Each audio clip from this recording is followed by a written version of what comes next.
Some people are half raised up. They practice one virtue, but not another.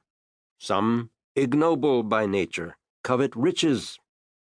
Others of a nobler nature care nothing for possessions, but are bent on honor. German Sermon 25. A World Without Love. Meister Eckhart lived from about 1260 to 1328. By our modern reckoning, his lifetime straddled the High Middle Ages, around 1000 to 1300, and the Late Middle Ages, around 1300 to 1500. Of course, these concepts would have been completely alien to Eckhart and his contemporaries, who, like all people who have ever lived, consider themselves modern. To enter his world's notion of modernity and its struggles, we must first unburden ourselves of most 21st-century connotations of the very word medieval. From its late 15th-century origins, the designation has been mostly pejorative, lumping together the roughly 1,000 years following the demise of the Western Roman Empire. Proponents of the Renaissance and later the Enlightenment particularly delighted in envisioning a bad Middle Ages to contrast with their own notions of human progress, a violent, dirty, and backward time when superstition and cruelty reigned supreme. 19th-century romantics countered with a good Middle Ages, an era of simple and joyous vitality and pageantry dominated by the virtues of loyalty, bravery, and courtesy.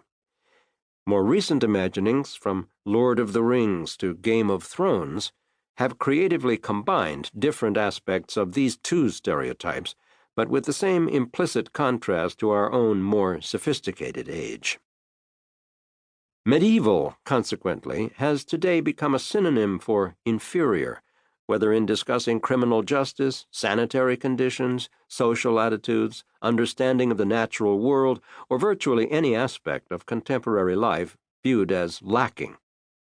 And certainly in structural terms, the modernity of 13th-century Europe more closely resembles the modernity of a 21st-century developing country, such as Afghanistan or Somalia. Weak central governments, roaming warlords, no clear division between secular and religious spheres, patriarchal social systems, low literacy rates, high infant mortality, and an overall low standard of living. Yet the material constraints of Eckhart's world did not impair an explosion of artistic, literary, and intellectual creativity. Shorter life expectancies than today's did not prevent parents from loving their children. Recurrent natural and man-made hardships did not stop frequent public celebrations of life. Intelligence, if not education, was just as evenly distributed among the population as in any human society.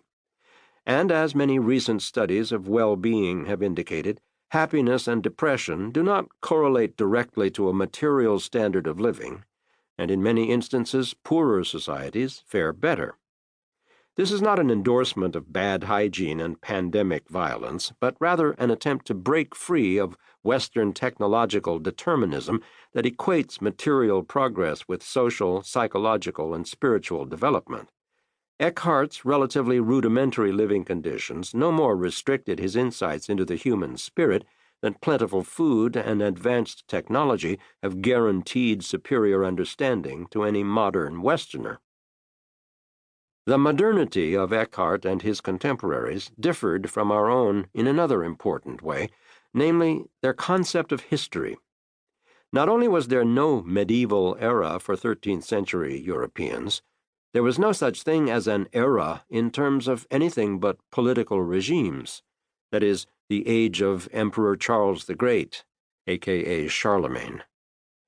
Obviously, the glories of ancient Greece and Rome were long past, but they did not seem distant culturally.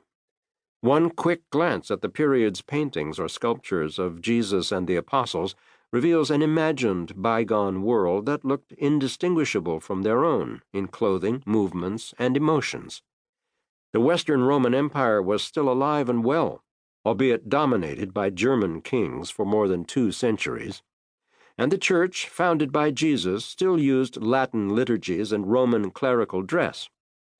Individual emperors and popes came and went, but the institutions seem to remain constant. Above all, no one in the 13th century imagined human history in terms of progress, a completely alien notion in a society ruled by the cyclical rhythms of the agrarian year and the liturgical calendar of annual feasts.